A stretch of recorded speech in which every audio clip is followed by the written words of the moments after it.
Hi everyone, welcome to the part 3 of price action series. In this video we are going to look about breakout price action framework. If you remember, in the last episode I had talked about how to identify a strong pace. So once you identify a strong pace, the next thing that is going to happen is the breakout. Identifying breakout and trading the breakout candle seems to be simple, but in reality when it happens in real time it is difficult because the consistency is the key. It is very difficult to trade breakouts consistently if you don't know the exact price action behind it.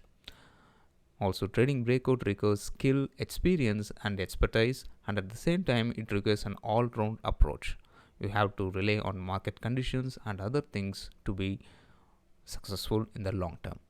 So in this video I will be discussing all these things, and by the end of this episode you will understand how to identify strong breakouts and how does a strong breakout look like, and what things to look out before breakout, and what happens after a successful breakout, how to decide whether that breakout is going to keep on moving up or it is going to fizzle out.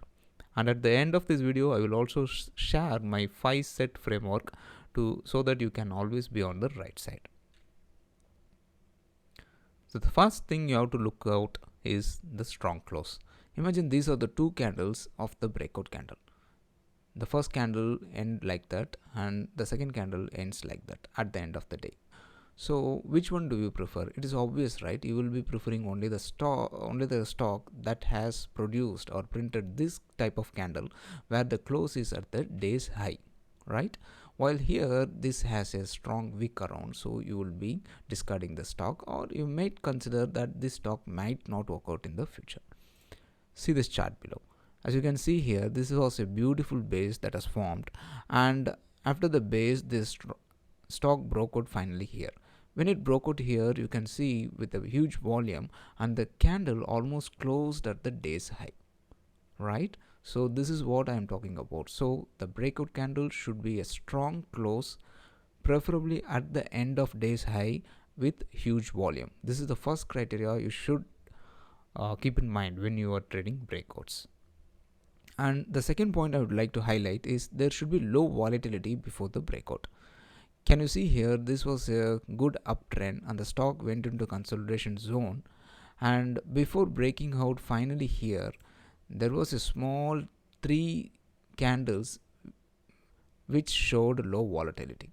So the volatility kept on becoming smaller and smaller before this breakout happened. If you can look this chart closely, the stock also tried once here, right?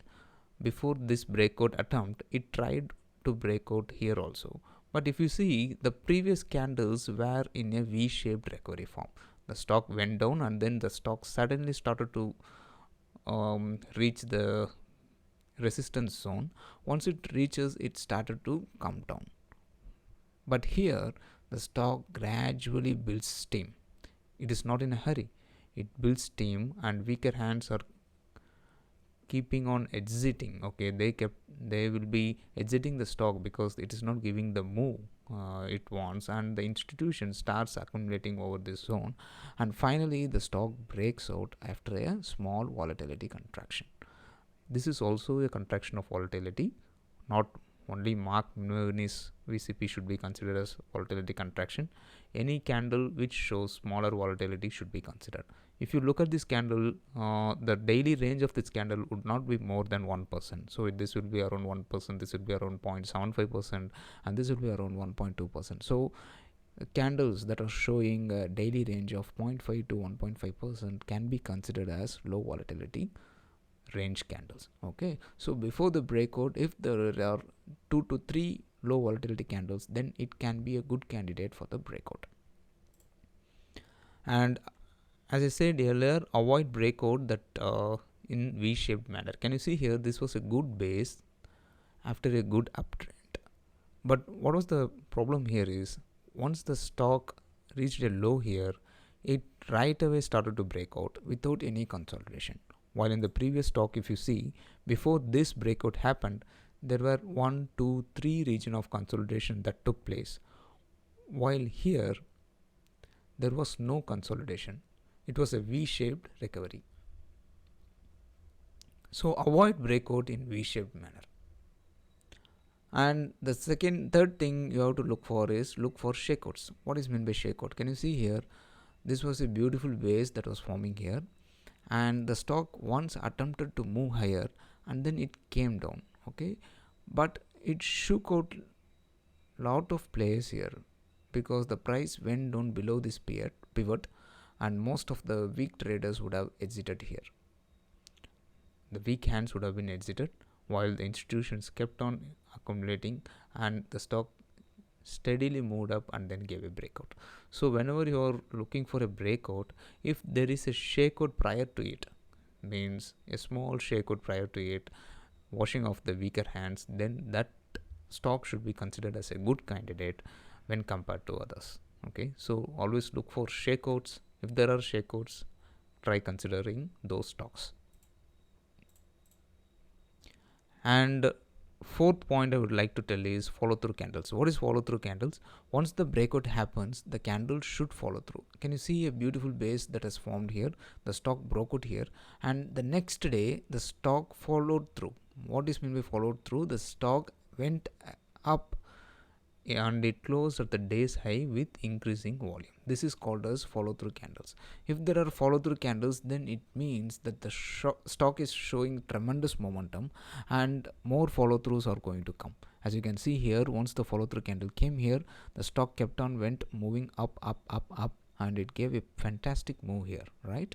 So look for follow through candles once the breakout happens. This is what you should look once the breakout happens. The previous chart tells you what you should look before the breakout candle, and this chart tells you what you should look after the breakout candle, right? So that you can plan your trades well.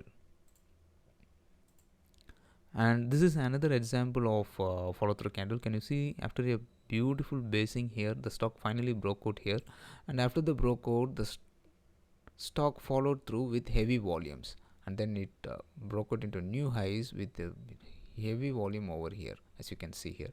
So this is what I mean when I talk about follow through. After the breakout, the stock should not come back into the range again.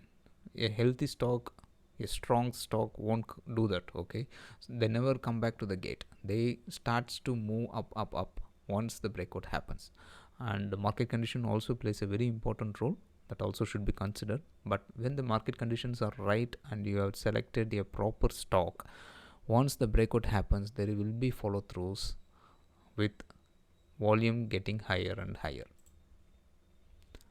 And this is an example of how you can see when there are no follow throughs, the setup will fail mostly. Can you see here, this was a base that got formed after an uptrend, and this was a V-shaped recovery. What is V-shaped recovery? There was no consolidation here. The stock came here and then started to move straight up. Once it went straight up, it broke out here, two attempted breakouts, but both the breakouts were lacking follow throughs. If there was some candle that has formed here with the green volume, then it would have been better, right? So if it has printed a candle like this here, with volume, increasing volume, then you can consider this as a good candidate. But what happened here is the stock, after breaking out here, it started to fall off, so the breakout eventually failed. So always look for follow up when you are trading the stocks. And the last point I would like to tell is there should be smaller retest or rest after the breakout has happened. Can you see the chart here? This was a beautiful base that formed, and then the stock broke out with a huge strong candle with a volume increase. And then what happened is, next to 4 days the stock stalled. Okay, it doesn't make any move. But if you can consider, the stock made a small stall here, just 1 2 3 4 days, and again started to follow through and again started to move higher. Okay, this is what I say when I say there should be a smaller retest. The retest should be smaller, and it should have very minimal price action with lower volatility. There should not be any range expanding candle on the downside. In upside, there should be range expansion candle like this one, while on the downside there should be very low volatile candles with no strength on the downside.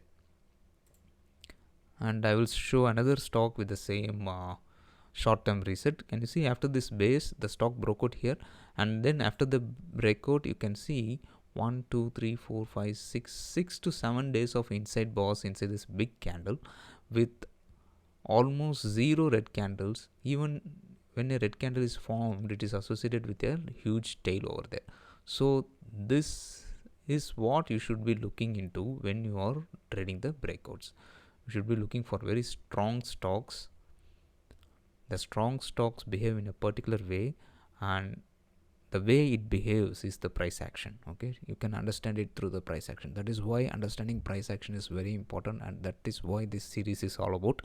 If you are new to this channel and you are watching this video for the first time, I would definitely recommend you to go to my playlist where I discuss about price action in a structured orderly way, and I had already made 3 episodes and this is the 4th episode. Okay, fine. So what is the 5-step framework I follow? So whenever a breakout happens, this 5-step framework will definitely help you to catch big moves and to evaluate the quality of the breakout that has happened. The first one is strong close with volume. As I already said, look for candles that closes at the day's high. Okay, and look for shakeouts that has happened before the breakout. A small shakeout or a small violation of the previous pivot would wipe away the weaker hands, and then the stock will continue its uptrend. So there should be low volatility before the breakout. This point is very very important, because if there is a V-shaped recovery, if the stock straight away goes up after the straight away goes up to the breakout zone without any consolidation prior to it, it's most likely fail, or it is most likely to retest the zone heavily. Okay, there should be follow through after the breakout, and after the breakout there should be very smaller pause or a weak retest. By weak retest I mean smaller red candles and good range expanding white candles, right?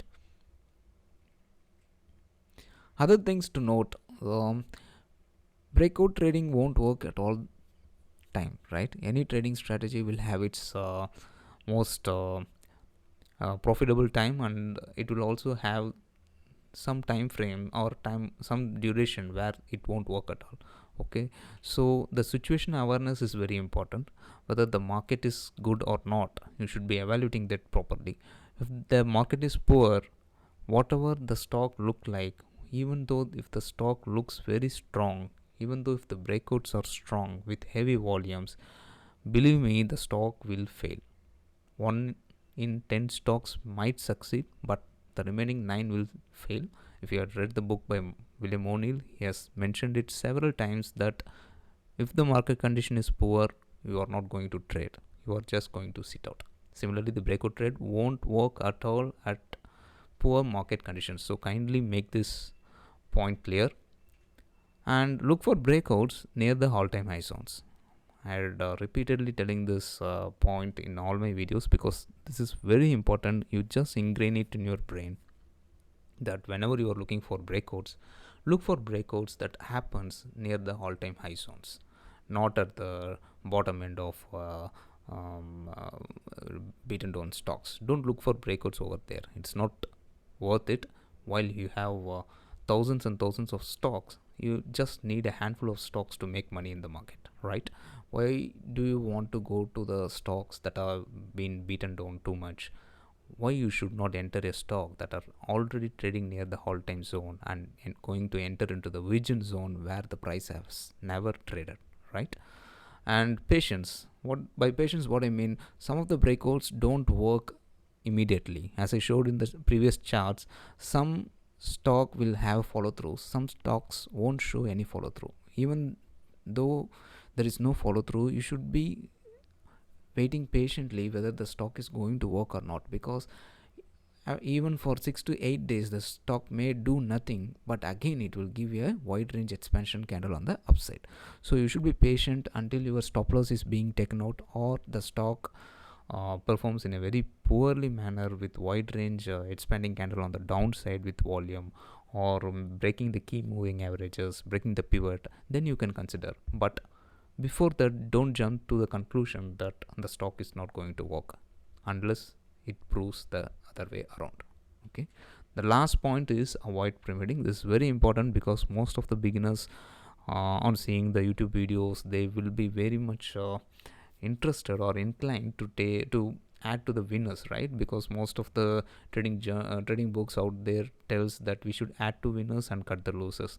That point is correct, but when you are beginning your trading journey, when you are a novice, don't attempt pyramiding, because pyramiding is a different technique which requires some expertise. If you don't have expertise, avoid pyramiding. That is what I would say, because pyramiding will increase your average cost, and when the stock pulls back, even if it is a normal pullback, you will see that once profitable position becoming into loss or break even, so you will be you will be afraid, and you will fear, and then you will be forced to close the position.